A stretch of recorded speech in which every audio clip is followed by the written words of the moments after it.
তাহলে সুন্দর পুরুষ মানুষ ইউসুফ, কোথাও বলা হয় নাই যে পৃথিবীর অনেক নারী পৃথিবীর সর্বশ্রেষ্ঠ সুন্দরী, এর চাইতে বেশি সুন্দরী আর কেউ নাই, কিন্তু বলা হয়েছে যে আল্লাহ তাআলা পৃথিবীর অর্ধেক সৌন্দর্য দিয়ে সাইয়েদানা ইউসুফ আলাইহিস সালামকে সৃষ্টি করেছেন। সুবহানাল্লাহ। পৃথিবীর অর্ধেক সৌন্দর্য দিয়ে আল্লাহ তাআলা ইউসুফ আলাইহিস সালামকে সৃষ্টি করেছেন। ইউসুফ আলাইহিস সালাম যখন নারীদের সামনে গেল, তখন সব নারী কি করলো? কোরআনের আয়াত যে তারা আপেল কাটতে গিয়ে তাদের নিজ হাত কেটে ফেললো। তাহলে পুরুষ বেশি সুন্দর, তো তার পর্দা তো আগে দরকার। তো কিভাবে আপনি আপনার পর্দাটাকে একেবারে লঙ্ঘন করতেছেন? এটা তো ঠিক না। আপনাকে পুরো দোস্তর আপনাকে বোরখা পড়তে হবে তা না, কিন্তু আপনার ইজ্জত আবরু যেন ঢেকে থাকে এমন প্যান্ট পরছেন আপনার সামনের দিক সব বোঝা যায়। বোঝা যায় কিনা? বোঝা যায়। তো কি বোঝাতে চাচ্ছেন আপনি? আপনার কি পর্দা নাই? আপনার লাজ শরম নাই? লজ্জা নাই? লজ্জা কি বেঁচে গিয়েছেন? লজ্জা থাকতে হবে, নইলে আপনার ওই সালাত হবে না যেখানে আপনার সতর বের হয়ে যাবে। সাবধান হয়ে যান। তো যাই হোক, রাসূলুল্লাহ সাল্লাল্লাহু আলাইহি সাল্লাম বলতেছেন, সুতরাং পোশাক পরা যেমন এদেশে প্রতিষ্ঠিত হয়ে গেছে, পোশাক ছাড়া মানুষ পরা যায় না, তেমনি যখন এই বাংলাদেশের সবাই সালাত অভ্যস্ত হয়ে যাবে মুসলমান, তখনই সালাত প্রতিষ্ঠা হয়ে যাবে। এই জন্য সালাত প্রতিষ্ঠা করার জন্য চেষ্টা করতে হবে। রাসূলুল্লাহ সাল্লাল্লাহু আলাইহি ওয়াসাল্লাম বলছেন, এরপরে কি বললেন? ওয়ালা তাখতালিফু ফাতাখলিফা কুলুবিকুম, খবরদার তোমরা কি করো না? কাতার বিচ্ছিন্ন করো না, এভাবে আগায় আইসো না, সোজা হয়ে দাঁড়াও। শুনে রাখো, তোমরা যদি বিচ্ছিন্নতা আনয়ন করো আর এই ধরনের বিহেভ করো, মনে রাখবা আল্লাহ সুবহানাহু ওয়া তাআলা তোমাদেরকে বিচ্ছিন্ন করে দেবেন।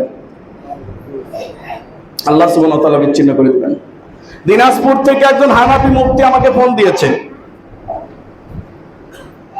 ফোন দিয়ে বলতেছে, হাতেম বিন পারভেজ, আপনি বলেছেন পায়ে পা কাঁধে কাঁধ মিলিয়ে সালাত আদায় করতে হবে। কোথায় হাদিস পেয়েছেন? কোথায় হাদিস পেয়েছেন যে পায়ে পা কাঁধে কাঁধ মিলিয়ে দাঁড়াতে হবে? হ্যাঁ, কাতার সোজা করতে হবে, এটা আমরা মানি, কিন্তু পায়ে পা কাঁধে কাঁধ মিলাতে হবে, এটা কোথায় পেয়েছেন? আমি বললাম, মুফতি সাহেব, সহিহ বুখারী খোলেন, ইসলামিক ফাউন্ডেশন কর্তৃক প্রকাশিত এর খণ্ড নাম্বার 2 বের করেন। বলতেছে নাম্বার বলেন, বাইর করে নিমনে। আমি বললাম, ইসলামিক ফাউন্ডেশনের বুখারী নাই আপনার কাছে? বলতেছে আছে। আমি বললাম, আগে বাইর করেন, আগে বাইর করেন। সালাতের অধ্যায়ের 861 নাম্বার হাদিস বের করেন। বের করলেন। আমি বললাম, এবার ওটা পড়েন, কি আছে সেখানে? সেখানে আছে আল্লাহর নবী বলতেছেন, এই শোনো, আমি তোমাদেরকে সামনে যেভাবে দেখতে পাই, পিছনে দাঁড়ালেও ঠিক ওইভাবে দেখতে পাই। সুবহানাল্লাহ, পকেটেই থাক, বলা লাগবে না। আমি তোমাদেরকে সামনে যেভাবে দেখতে পাই, পিছন থেকেও ঠিক সামনে দেখতে পাই। আল্লাহ নবী সাল্লাল্লাহু আলাইহি ওয়াসাল্লামের মুজিজা, আমরা দেখতে পাই না, তিনি দেখতে পেতেন। বলছেন যে দেখো, আমি তোমাদেরকে সামনে থেকে যেভাবে দেখতে পাই, পিছন থেকে ঠিক সেভাবেই দেখতে পাই। সুতরাং তোমরা তোমাদের কাতারটাকে সোজা করে নিবে।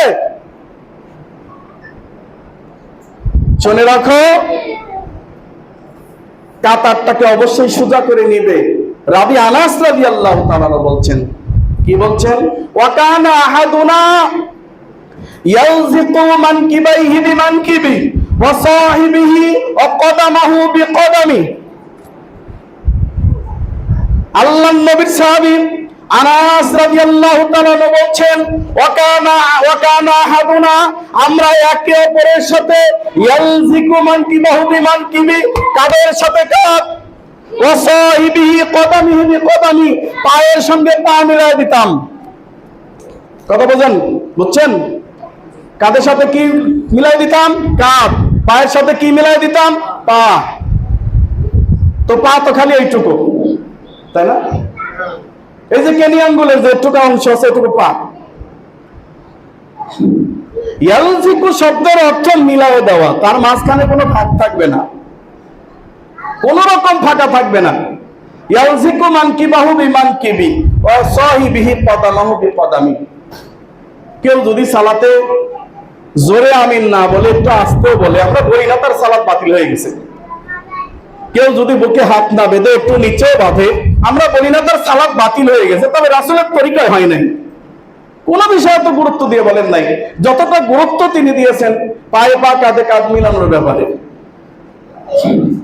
তখন